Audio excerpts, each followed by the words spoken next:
welcome to the Badass Breastfeeding Podcast. This is Dianne, your lactation consultant. And this is Abby, the Badass Breastfeeder. And today's episode is brought to you by Sarah's Chill, a company that never stops making the lives of breastfeeding parents easier. And we will hear more from our sponsor a little later. But you can always head to badassbreastfeedingpodcast.com and check out our sponsor page. You'll find everyone we've ever worked with. And if you ever need anything, see if you can give them any of your business because they make this podcast possible. And we would love to see you over on Patreon for a lot of original ad-free content. It's not just repeats. It's all original. We have extra episodes. We have mini podcasts. We have Zoom hangouts that we do every month with each other. And you can find that link in the top of the show notes under this episode, wherever you're listening from. And we are still doing our ongoing giveaway of people who for reviews around the internet, which leads me to, I have a couple of messages I want to read today. And one of them is this. I have to share, today has been a day in motherhood. I have a 1-month-old and a 4-year-old. The elder doesn't care much how little I'm sleeping and feeding the baby brother. He needs to play, eat, and entertain regardless of life around him. So I took both kids to the park in hopes that running some energy out with other kids might just pass some time a little easier for me. Of course, the baby needed to eat as soon as we get there, and I was the supervisor of the big kid play, so I had to breastfeed rather awkwardly and self-consciously, but trying to be discreet in front of everyone at the park. I kept chanting in my head that everyone in this park had once had to feed their own babies. Relax. It was fine and normal. A mom spied me and gave me one of your cards. As she was one of her littles. What a blessing. I needed that encouragement and support more than I realized in that moment. Thank you. So this could be you. This could be you handing out a card to someone in the park, feeding their baby, or at the library or at wherever. I love that. I know.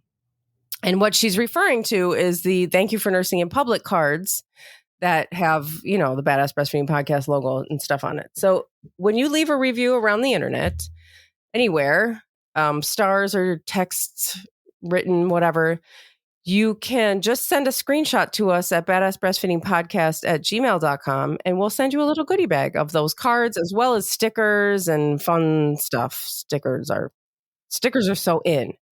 Stickers are fun. Yes. So you can have those cards. Also, if you want cards, I don't know, just send me an email. Like you can Venmo me a couple bucks and I'll send you a stack of cards. Because I know some people have already left a review or they're out of cards or they're whatever. And, if you just buy me a couple stamps, I'll send you the card. So yeah, I think that's all. So send that screenshot for the review over to badassbreastfeedingpodcast@gmail.com. And now Dianne has our review of the week. Yes, I do. Started listening while pregnant with my second, who's 3 months now. Was so stressed about making enough milk and what I ate affecting my babe. Dianne and Abby cleared up all the worries I had. They're funny and full of knowledge, touch on so many subjects. My favorite part of my day is listening to their podcast. Would love to hear about lactation treats if they're really able to boost supply. I get ads for them all the time. Thanks for doing what you do. You ladies rock. Well, I hate to say it, but they're not. I don't want to say, they don't work. None of them work. But there's no evidence behind any of them working. I have never met anybody that has eaten lactation cookies and had them work. I mean, they're yummy from what I understand, but I don't. Breast milk's not made from the contents of your stomach. Right. So that's just not how it works. Yeah. And there's supposedly some stuff in there that eat the cookies. Yeah, eat the cookies. But what does work is more stimulation.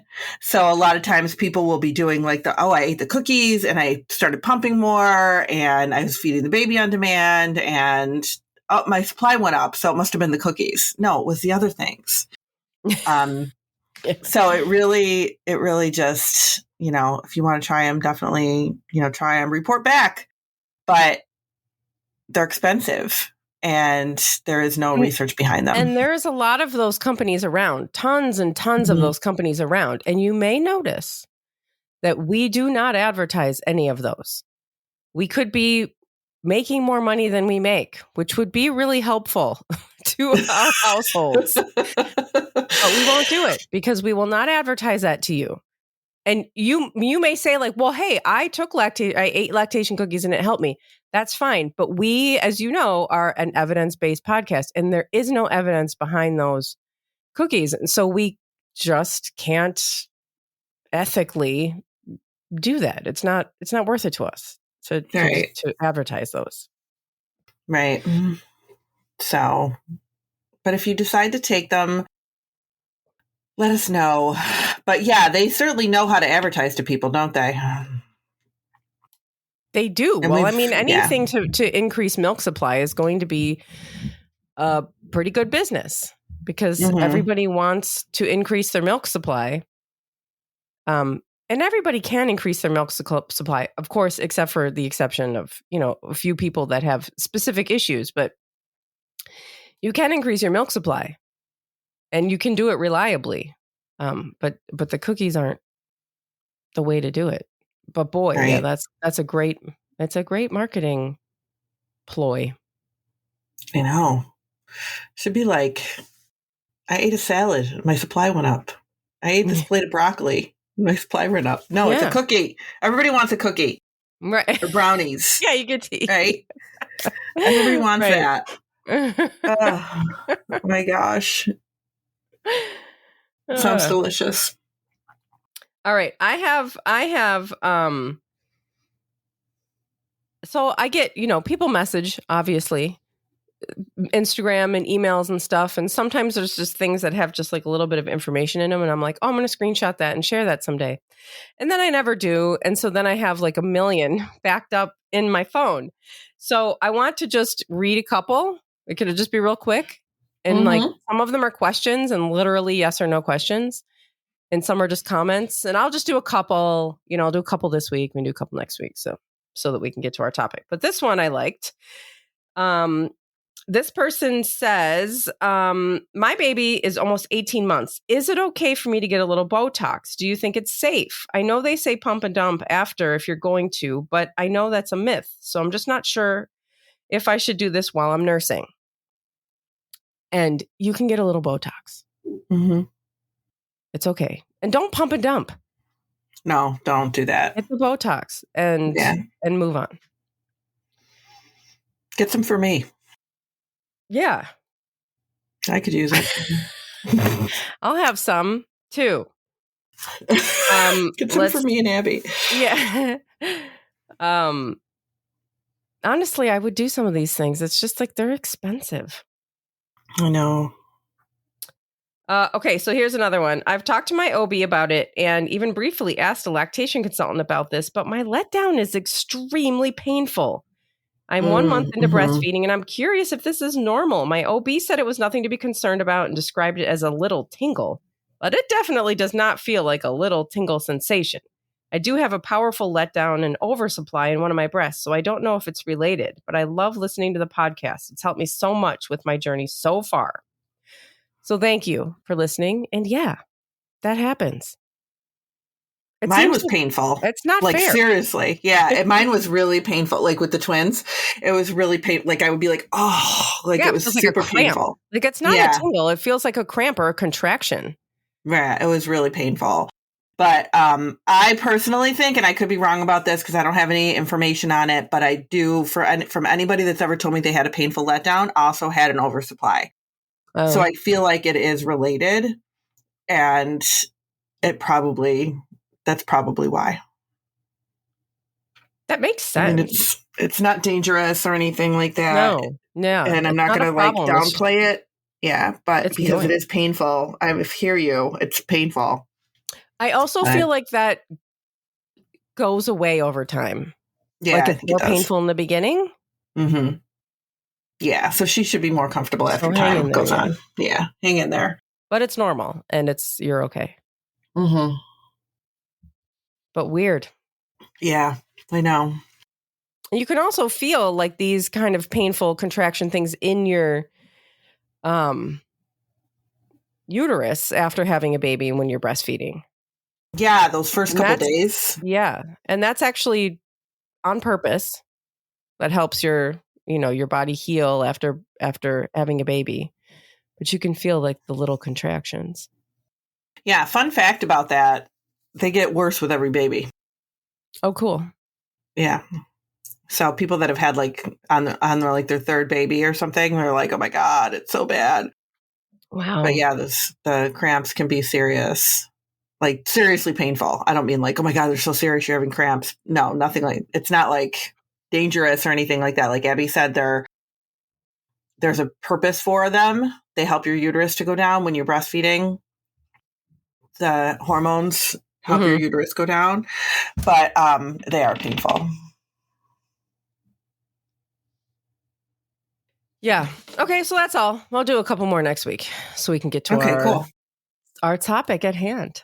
Our topic at hand today, we're going to talk about the psychological effects of breastfeeding, which we've never really talked. We always talk about like the physical stuff and the sore nipples and the, like all of that. But we never really talk. We've talked a little bit, I think, about psychological effects, but I don't think we've ever done like a whole like episode around psychological stuff. Maybe. I feel like we do a lot of these maybe they're not specifically about that, but about, like the breast sleeping and, any kind of attachment conversation. Yeah, that's true. That's true. But what we mean about it is that there's like lots of psychological benefits that go along with breastfeeding. And they can be really like, I mean, you don't even really know that it's happening, right? Psychological stuff. Right. A lot of times you could just like, you don't really know that it's going on, that it's happening, that you're doing all of this amazing stuff, that your body is doing all this really cool, amazing stuff when you're breastfeeding your baby, and it all is psychological. And it's really cool. So the first thing that is always put out there is the hormones of oxytocin and prolactin. So oxytocin and prolactin, we know those are the key hormones of lactation.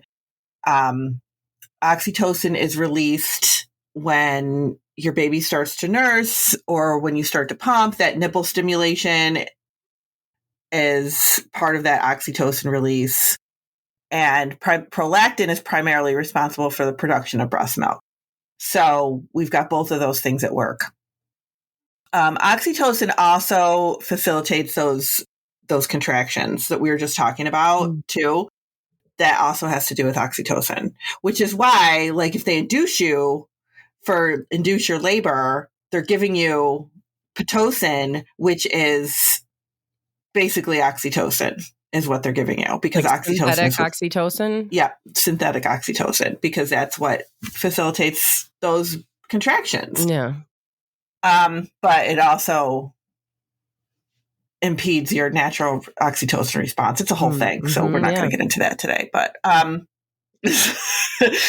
but when you're breastfeeding, your body releases the oxytocin, and you've got prolactin working, and it is like really, really fantastic for lots of reasons. It helps to like. Oxytocin is behind bonding, so that is one of the things that kind of helps you with bonding. Isn't that the love hormone? It is the love hormone. It's also released like during sex and like when you hug somebody, and it's a feel good hormone. So there's all sorts of really kind of cool. Oxytocin is a really great hormone, but that is really as opposed to all the bad ones that we have. Yeah.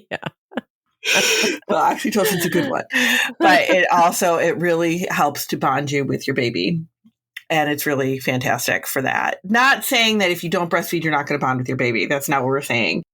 It's just different, right? It's just different. Yeah, things are different. Yeah, it's just a little bit different. So then we come to maternal bonding, which I said just has to do a lot with the oxytocin. But breastfeeding is frequently assumed to foster maternal bonding. And there's this really cool article that I found about this stuff, so I'll link it in the show notes if anybody's interested in reading it. But it is really interesting because I'm only going to touch on parts of it. So if you're interested in this kind of stuff, you can definitely read through the whole thing. So maternal behavior says across mammalian species, lactation has been found to be critical for eliciting maternal behavior because it triggers the release of oxytocin and prolactin. Upon injection of oxytocin or prolactin into the brain, female rats exhibit maternal behaviors. So maternal behaviors are significantly reduced if oxytocin or prolactin blocking agents are injected into the rat brain shortly after giving birth. Now, not a huge fan of animal studies, but you're not a rat. We know. Not a rat, no. But they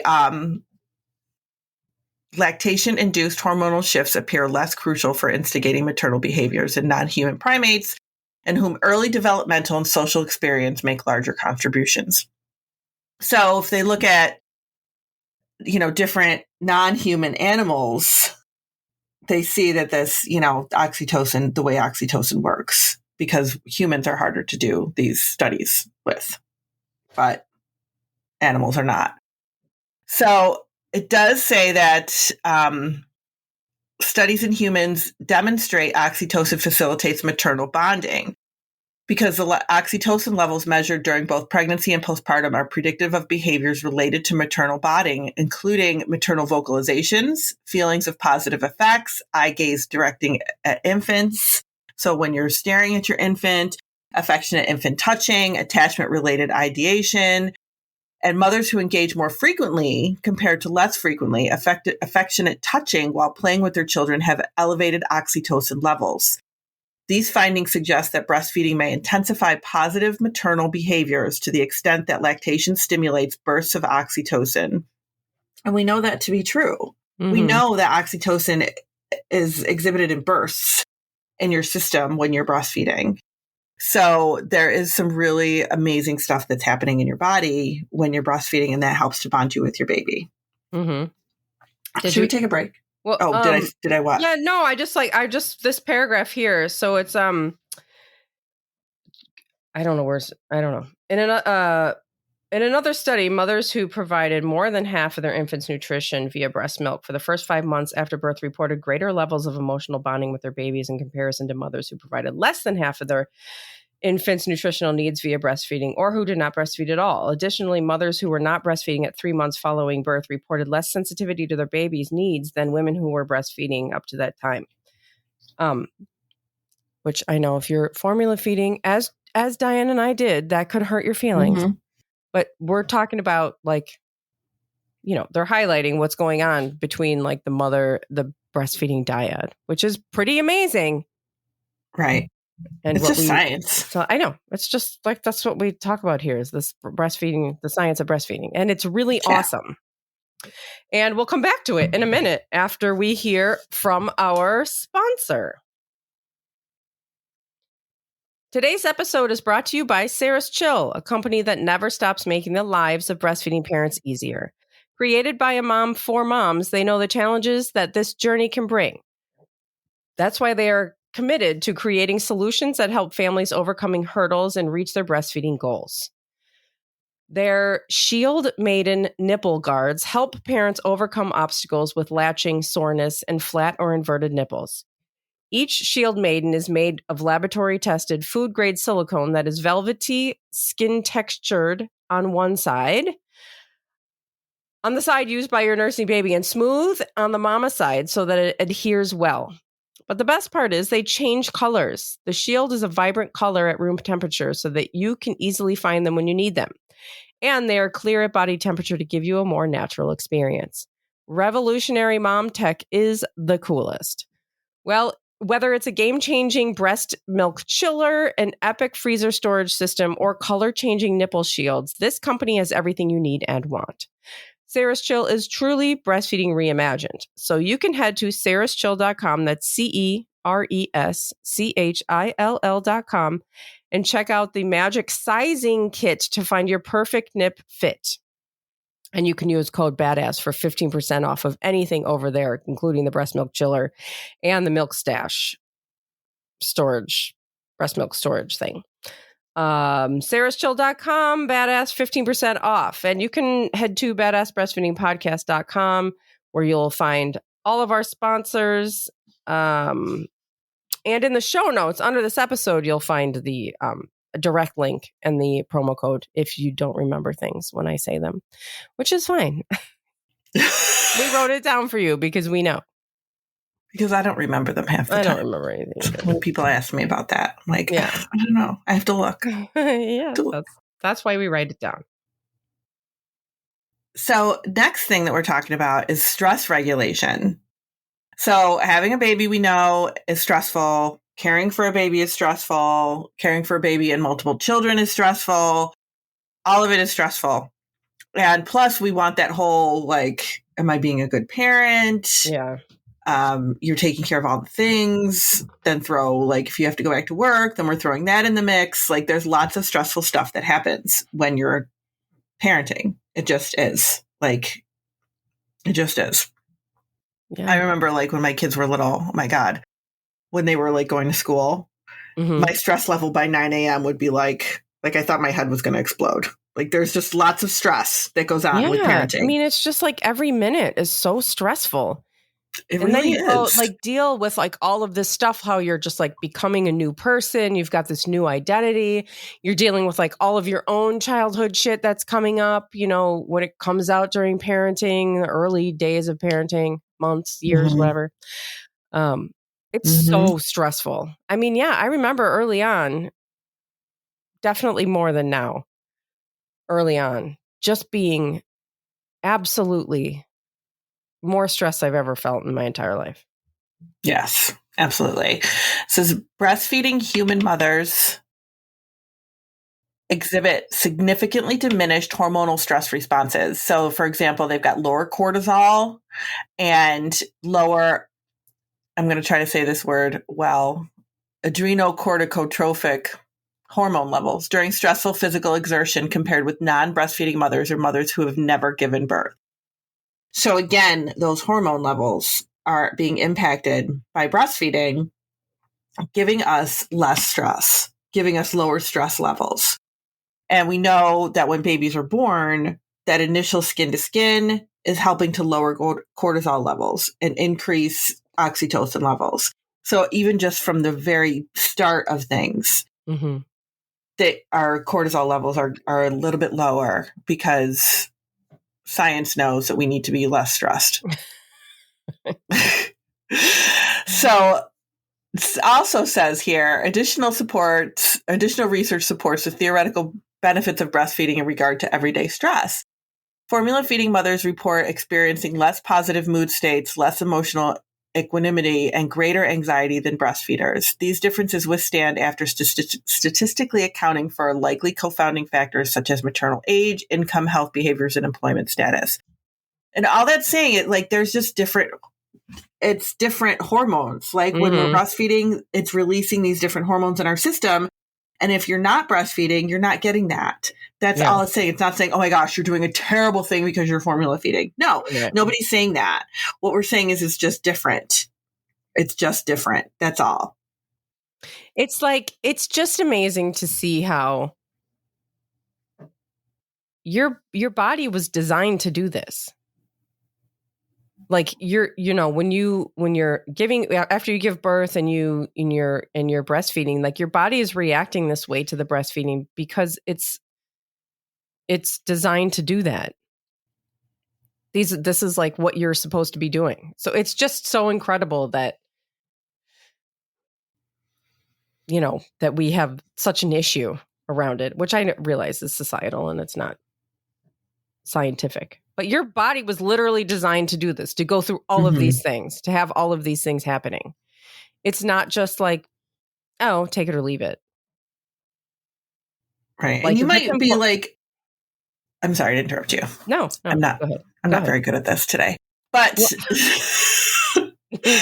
What I was thinking of, like, you might be sitting here listening to this going, this is garbage. I'm totally stressed out. I'm so stressed out. Yeah. You know, and that is like, yes. That's very Absolutely. valid. It's valid for yes. sure. It's valid, but just kind of take account, appreciate the fact that your body is probably lower cortisol levels than would be if you were not breastfeeding. Yeah, your body is providing some sort of protective factor for that level of stress that you're feeling. And there's no taking away how stressful it is. Right. But there are like physiological things happening to help you through that, which it doesn't feel like. It didn't feel like it for me either. It doesn't, because that's life. That's life in our capitalist hellscape that we live in. It really, when you're like sitting there breastfeeding, you got the dog's barking, the cat wants to go into a different room, you got them locked in your room, and you've got a toddler that's screaming at you. Like, yes, you're going to feel some stress. Room. I know, right? Everybody's locked in the same room. Everybody, or different rooms. Different rooms. And it's just stressful. Like, you're feeling that stress, or like there's other stuff going on. Like, we know that there's a lot of stress going on with parenting because that's just the way it is. But you do have less cortisol when you're breastfeeding. That is right. Yeah. We scientifically know that to be true. So try to appreciate that for what it is. Breastfeeding mothers report experiencing less stress and negative effect in their daily lives when compared with formula feeding mothers. So when they talked to both parents, they found that breastfeeding mothers had less stress. So take that for what it is. Yeah, as we said. Even all that stress you feel is maybe less than what it could be. Yeah, I was going to say that too. It might be less than what it could be, believe it or not. Yeah. Maternal coping strategies. And maybe this is why there's less stress, because there's more coping strategies. Yeah. Yeah. So believe this or not, and you might not, but science tells us, and we've talked about this before on the podcast, breastfeeding mothers get twice the amount of slow wave sleep. So breastfeeding mothers get twice the amount of deep sleep at night compared to formula feeding mothers or women without children.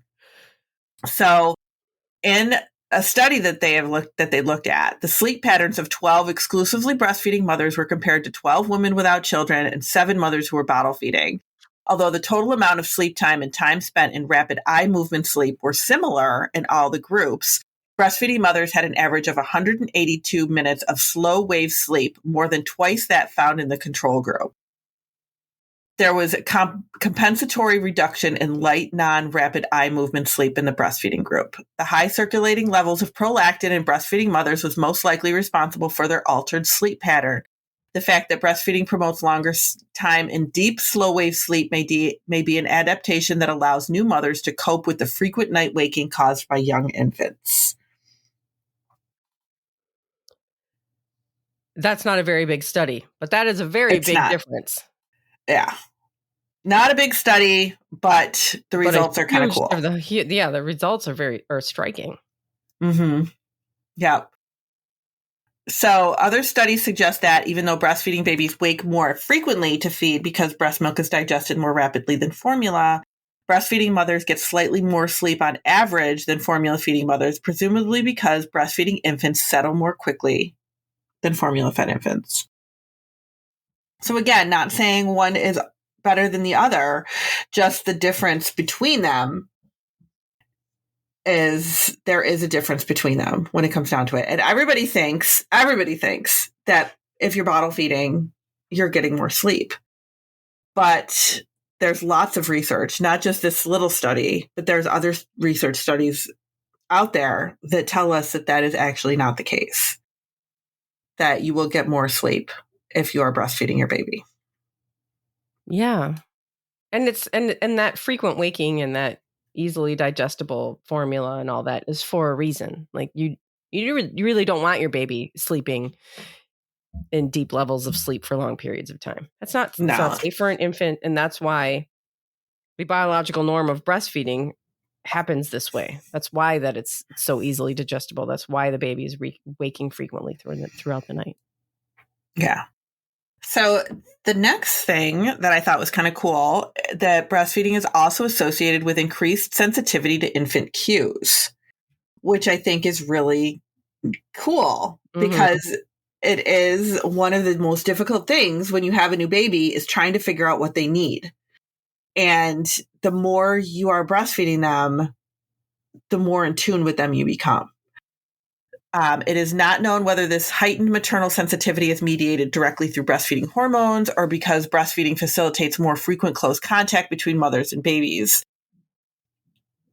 But a study that they did looked at the brains of 17, again, not a big study, but looked at the brains of 17 exclusively breastfeeding and exclusively formula feeding mothers and were monitored during exposure to cries from their own unfamiliar infants, from their own and from unfamiliar infants.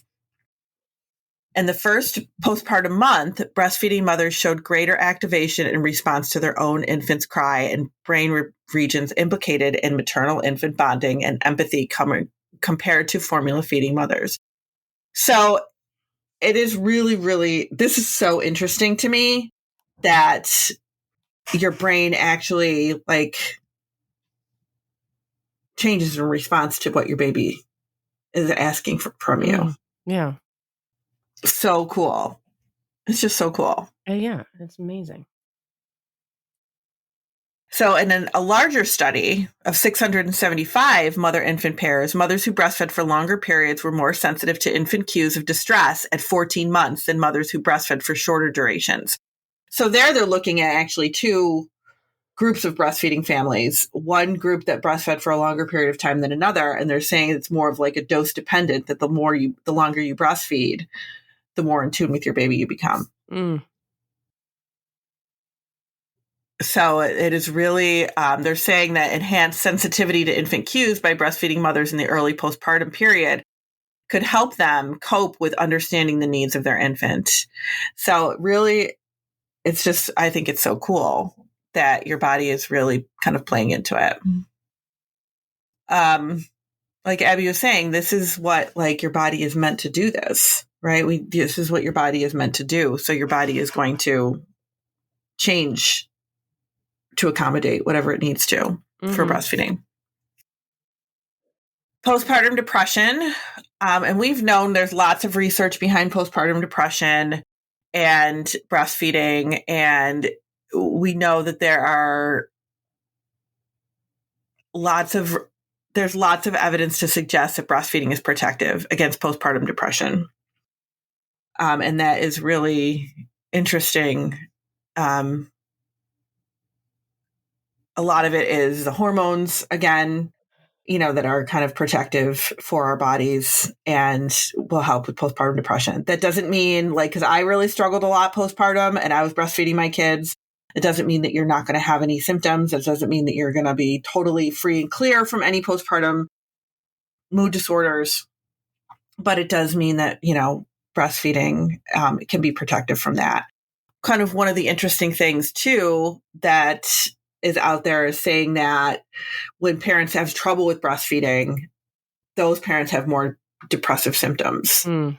So what we really need in our society is more support for breastfeeding. And I think that would be really helpful to parents who are struggling. Yeah. As to be able to get that support that they need and to easily have access to it, which so many parents do not have access to good lactation support. So that would make a huge difference. That would make a huge difference. Yeah. And I always think about that. It's not mentioned in this article, but it's been mentioned before that your body, or some people think, I don't remember where, some people, researchers think that if you don't breastfeed after you give birth, that your body reacts as if the baby died. I've heard that. Yeah, I read an article about that once. And the hormones are kind of like, oh, I guess we don't, because you if you're not breastfeeding, then your lactation shuts down, and all of these hormonal reactions happen. I've heard that. I thought that was really interesting, and it makes a lot of sense, because if your body goes through all of this birth and it's preparing to breastfeed a baby, as we know, it does all by itself, and then it doesn't, then the body is just kind of like, oh, there is no baby. Right. And then I would imagine that those hormonal reactions would affect mood as well. Yeah. Yeah, I would think so too. So kind of cool, couple of cool things real quick before we go. As I said, I'm going to link this because it's a pretty long article, and I'll link this if you're interested in reading it. But psychological impacts of breastfeeding on the infant. Attachment is one. Research suggests that breastfeeding may accelerate development of the infant's preference for and recognition of their mother. Pretty interesting. Breastfeeding babies were exposed simultaneously to 2 gaze pads placed on either side of their heads, one which had been worn under the arm of their mother for 8 hours, while another was worn by unfamiliar breastfeeding female. Breastfed babies were more likely to orient their bodies towards the scent of their own mother, whereas formula-fed babies showed no preference, suggesting earlier recognition of their mother's scent by breastfed babies. Authors hypothesize that breastfeeding facilitates more maternal infant skin-to-skin contact than bottle feeding, which we know that skin-to-skin contact is very, very valuable, which may give breastfed babies increased exposure to their mother's unique olfactory cues and speed their preference for their mothers over other caregivers. And temperament. Relationship between breastfeeding and infant temperament is complex, and the evidence is contradictory, but some studies that they have done found that there's been higher levels of socio-emotional development, measures related to self-regulation, ability to communicate needs and establish social relationships in exclusively breastfed compared to exclusively formula-fed infants.